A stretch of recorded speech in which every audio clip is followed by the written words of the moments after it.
Ecorama, la grande interview enregistrée depuis les rencontres économiques d'Aix-en-Provence. Aujourd'hui, votre invité, Antoine Frérot, le PDG de Veolia. Bonjour.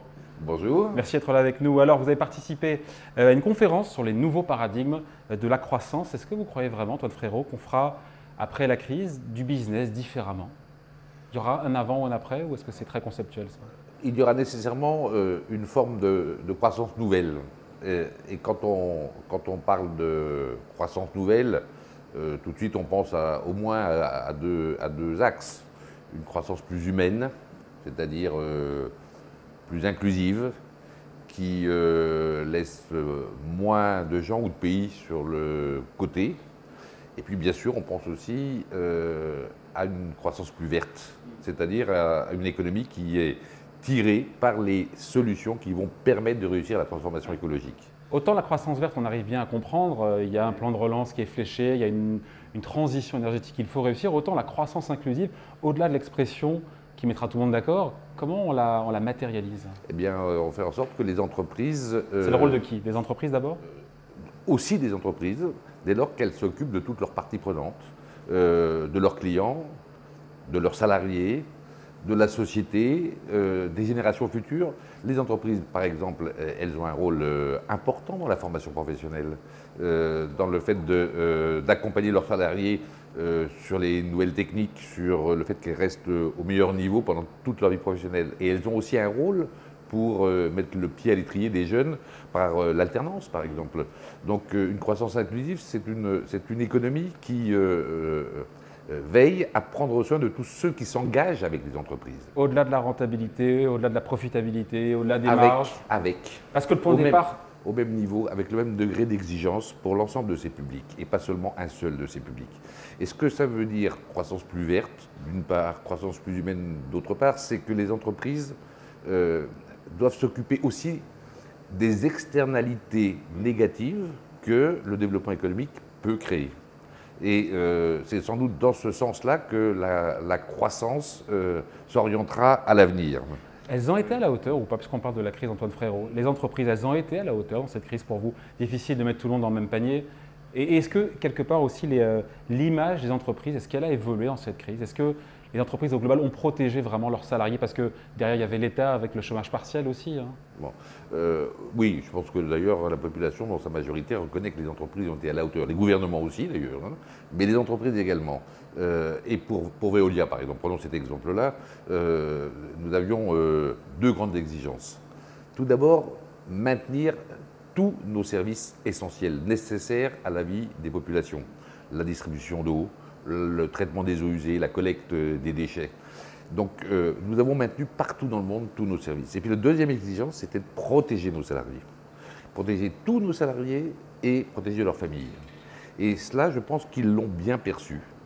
Et du coup, je dirais sous forme de reconnaissance peut-être, dès que la crise a été finie, ou tout au moins que le premier confinement était terminé, immédiatement, les salariés se sont remis à fond au travail, ont même rattrapé chez nous un certain nombre de choses qui avaient été mises en retard à cause du confinement. Et donc, dès le troisième trimestre, Veolia a retrouvé des performances économiques de celles de l'année d'avant, en 2019. Ce qui montre que, oui, les entreprises ont été à la hauteur, mais surtout, quand je parlais d'externalités négatives, et vous me posiez la question de savoir si les entreprises s'occupaient que de leur compte de résultats. S'occuper de les protéger. D'abord. S'occuper de les protéger, s'occuper des clients, d'assurer les services partout. Ça montre que les entreprises doivent aussi s'occuper des conséquences qu'elles ont en matière sociale, en matière environnementale, en matière territoriale, en matière intergénérationnelle. Et c'est ça qu'on appelle une… Donc ce ne sont pas des incantations, ce n'est pas un vœu pieux, c'est une réalité au quotidien, en tout cas chez Veolia. C'est un souci. Non seulement c'est un souci, mais c'est une réalité. Entre nous, David, quel chef d'entreprise ne s'occupe pas de ses clients? Ils disent tous d'ailleurs qu'ils les mettent au cœur de leur stratégie. Quels sont ceux qui ne dialoguent pas et ne négocient pas avec les représentants de leurs salariés? Donc c'est déjà une réalité. Mais ça va être de plus en plus et surtout la nécessité, ça d'en apporter la preuve, les preuves. Et chez Veolia, par exemple, nous avons défini un ensemble d'indicateurs de performance plurielle, économique et financière certes, mais aussi sociale, sociétale, environnementale, pour tous ceux qui nous accompagnent et qui s'engagent avec l'entreprise. Et c'est sur ces performances-là, sur cet ensemble d'indicateurs de performance, que l'encadrement est rémunéré. Ouais. Après, il y a une raison d'être, j'imagine, chez Veolia. J'ai lu d'ailleurs, je ne sais pas si c'est pas encore acté, mais que le nouveau Suez pourrait se déclarer entreprise à mission.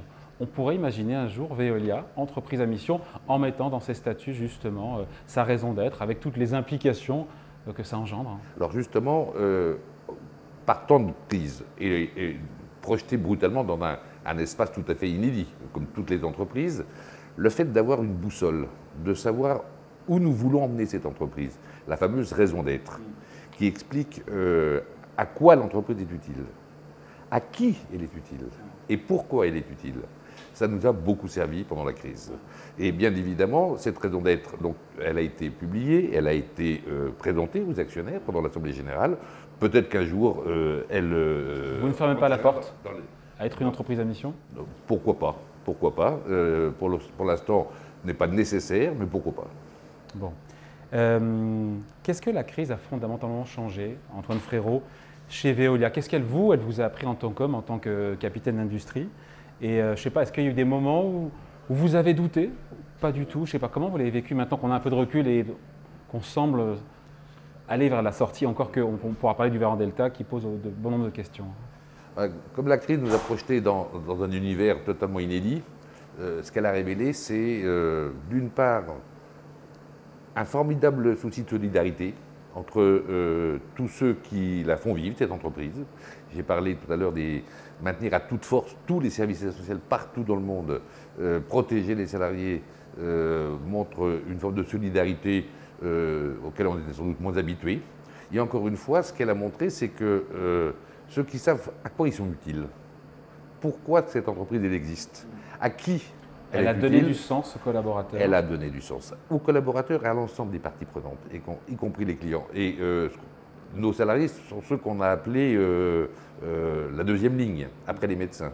Ce niveau de reconnaissance inédit pour eux dans leur travail quotidien, bien évidemment, les a marqués. Vous les avez gratifiés? Oui, nous avons gratifié tous ceux qui étaient sur le terrain pendant que tous les autres étaient chez eux. Ont eu une prime spécifique. Au tout début du premier confinement, ils n'étaient pas rassurés, je peux vous assurer. Il a fallu changer beaucoup de manières de travailler à cause du risque de Covid. On ne savait pas grand-chose encore sur ce virus à l'époque. Et ils y sont allés dès lors qu'ils se sentaient soutenus et protégés au maximum, comme on pouvait le faire. Vous le savez, au-delà des masques, l'entreprise a fabriqué des masques, l'entreprise a fabriqué des gels, l'entreprise a, dès que les tests étaient disponibles, a proposé de tester l'ensemble des salariés et leurs familles pour pouvoir les rassurer. Et aujourd'hui, nous en sommes également à organiser la vaccination dans notre entreprise. Est-ce que vous pouvez, ou pas du tout d'ailleurs, dater un petit peu la sortie de crise sanitaire? Est-ce que pour vous, elle est vraiment derrière nous, ou malgré tout, quand on voit le variant Delta, des nouvelles restrictions un peu partout dans le monde, comment vous le vivez et comment, quand on est encore une fois chef d'entreprise, PDG de Veolia, on réussit encore une fois à s'inscrire dans la durée et à voir plus loin, où on se dit encore une fois on est prudent, dans quel état d'esprit vous êtes? D'abord, un chef d'entreprise, ce n'est pas un médecin, hein. Il ne connaît pas les épidémies, donc il écoute. Mais pour vous, le pire est passé? Moi, je pense que ce qui est sûr, c'est que la vaccination maximale, la plus large possible, est très certainement le meilleur rempart. Ce que j'ai compris, c'est que là où le variant Delta frappait, lorsqu'il touchait des gens qui avaient leurs 2 doses de vaccin, eh bien, aucun n'était hospitalisé, que ce soit en Grande-Bretagne ou bien en Israël. Donc, il me semble que la vaccination massive, or, vous le savez, on n'en est pas encore là, parce qu'il y a beaucoup de gens qui hésitent à se faire vacciner, la vaccination massive, voire totale, me semble être... Avec l'obligation, il faudra obliger certains récalcitrants, certains réticents qui ne veulent pas pour l'instant. Vous savez, si 20 ou 30% de la population met en danger... Si on veut atteindre 90%, l'immunité collective, comme on dit. Si 20 ou 30% de la population met en danger les autres, peut-être faudrait-il en venir là. Ça me semble être là aussi un principe de précaution et un principe de solidarité également. Pourquoi pas? Et sur le rebond de la croissance, l'INSEE nous dit ça rebondit fort, ça rebondit vite. 6% de croissance pour cette année. Vous êtes confiant encore une fois pour les prochains mois, même si aujourd'hui la France ce n'est qu'un morceau de l'activité de Veolia. Oui, mais bon, d'abord, je regarde les performances de Veolia de ce point de vue-là. Et je vous le disais, depuis le troisième trimestre de l'année dernière, nous étions déjà revenus aux performances de l'an passé, de 2019. Au premier trimestre de cette année, nous étions nettement au-dessus de 2019 et encore bien sûr de 2020. Et je pense que ça va continuer. Donc oui, Veolia est déjà à effacer les stigmates de la crise, ça c'est clair. Et j'ai l'impression, surtout quand j'écoute l'INSEE, que c'est le cas dans beaucoup de secteurs économiques. Et pour ceux qui ont été les plus touchés, je pense notamment à la restauration, au tourisme, je sens que ça reprend fort. Et donc, oui, je suis optimiste. Je pense qu'il va y avoir un très sérieux rebond et que, justement, si on évite des conséquences du fameux variant, en se faisant tous vacciner, je pense qu'on dominera largement les conséquences de cette crise. J'imagine, Antoine Frérot, qu'un groupe comme Veolia cartographie tous les risques, tous les périls du monde après cette pandémie. Est-ce qu'on se prépare différemment à d'autres potentiels signes noirs, je ne sais pas, des cyberattaques, je ne sais pas, qu'est-ce qu'on peut imaginer pour s'y préparer, pour ne pas se dire on peut imaginer pas être pris de court. On peut imaginer beaucoup de choses. Bon, vous avez commencé par la crise économique. Je pense que nous avons les moyens de l'éviter, mais il y a également une urgence écologique, il y a des ruptures technologiques, il y a des risques géopolitiques. On rentre dans une forme de nouvelle guerre froide quand même, entre les États-Unis et la Chine par exemple. Donc oui, le monde présente comme toujours des risques particuliers. Et c'est face à ces défis-là que la nouvelle croissance doit apporter des solutions. Et c'est pour ça que je disais... On revient à un point de départ, croissance plus inclusive, croissance plus verte, plus durable. Oui, et une économie qui gère et cherche à diminuer, voire à annuler les conséquences négatives, les externalités négatives de son action. C'est ce qui suppose de regarder, de comprendre à quoi l'entreprise est utile, à qui elle est utile, pour justement chercher à corriger ces externalités négatives. On sait que l'économie apporte la prospérité. Encore faut-il qu'elle soit bien répartie, largement répartie. Il ne faut pas qu'elle fasse de dégâts sur la planète. Il faut qu'elle veille à ce que les territoires soient eux également équitablement servis. Bref, il faut que les générations ne se trouvent pas en conflit. Il faut que les jeunes qui ont peut-être plus souffert que les autres pendant cette crise puissent là aussi avoir une formation qui leur corresponde. C'est pour ça que l'entreprise peut jouer un rôle pour tous ceux pour lesquels l'école classique, l'école française n'est pas très bien adaptée. Il y a peut-être 20% de chaque génération qui est comme ça. En revanche, la formation par alternance, par l'apprentissage, on le sait qu'elle leur correspond bien. Là, les entreprises ont un rôle majeur à jouer à côté de l'éducation nationale. C'est pareil, un très bon exemple pour expliquer que le rôle de l'entreprise n'est pas que la performance économique. C'est aussi de la performance sociale ou de la performance environnementale. Alors Antoine Frérot, dernier point à voir ensemble, cette crise elle vous aura permis de conforter votre place de numéro 1 mondial en vous renforçant à l'international avec ce rachat partiel, je ne sais pas si on peut dire comme ça, de Suez. Est-ce que vous avez réalisé un vieux rêve avec ce rachat de Suez? Maintenant 37 milliards d'euros de chiffre d'affaires, 230 000 salariés, c'est un vieux rêve que vous avez depuis longtemps en tête, c'est même plus qu'un rêve j'imagine. Vous savez, ce n'est pas la crise qui a déclenché notre opération, ce n'est pas non plus Veolia. L'opération de rapprochement, elle est déclenchée par la décision de l'État d'autoriser Engie à vendre son actionnariat dans Suez. Et Veolia fait une proposition qui est la seule proposition possible qui permet à l'entreprise Suez de rester française et de rester entièrement française, avec un projet industriel fort, la construction du champion mondial. Vous aviez en tête depuis très longtemps. Oui. Certes, mais c'est parce que la vente d'Engie nous permet de réaliser... Il y avait cette fenêtre de tir, comme on dit. Cette opportunité. Donc, mais surtout, Veolia est la seule entreprise qui permet un projet franco-français, un vrai double projet industriel, pour Veolia bien sûr, le Veolia élargi, mais aussi pour le nouveau Suez, pas un projet financier, un projet industriel, avec des engagements sur l'emploi sans précédent, me semble-t-il. Et c'est ça ce projet. Bon. Cela dit, bien évidemment, il nous réjouit. Puisque maintenant... Ah, quand même, je voulais l'entendre, ça. Puisque le temps de l'affrontement est terminé, vous savez, on en est au temps du rapprochement, on construit ce rapprochement. Comment c'est le thème des rencontres économiques aujourd'hui, saisir l'avenir ensemble.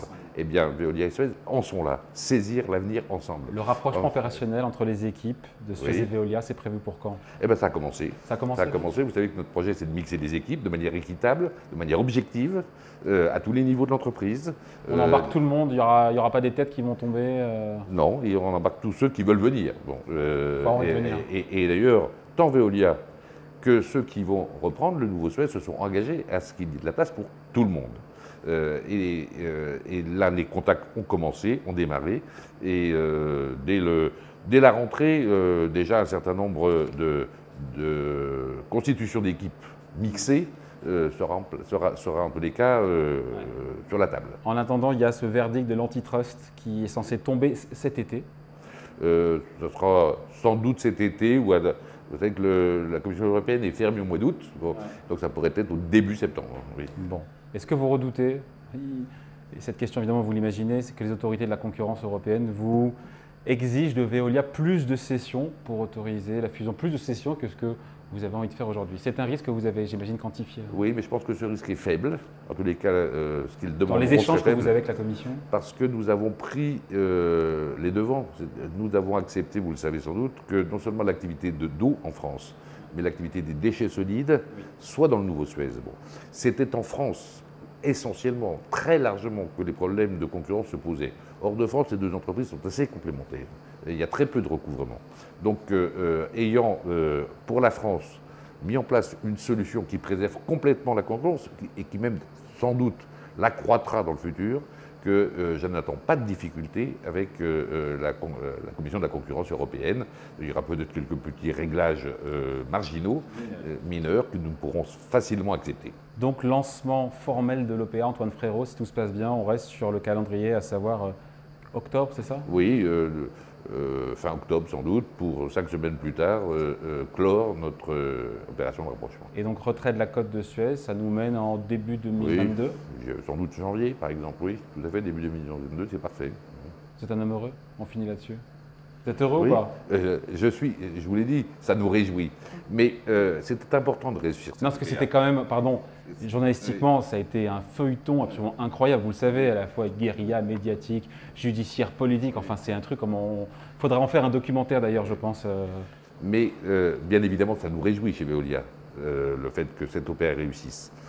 Mais elle nous oblige aussi. Et le plus important, c'est peut-être pas tant de réussir l'OPA que de réussir le rapprochement. Tout reste à faire. Et l'année prochaine, on se retrouvera parce qu'on aura déjà 6 mois de rapprochement et je vous raconterai comment ça marche. Et ben, on en parlera tranquillement ensemble. Merci d'avoir été notre invité donc depuis les rencontres économiques d'Aix-en-Provence. Invité à la grande interview sur Boursorama, Antoine Frérot, le PDG de Veolia. Merci. Au revoir. Merci.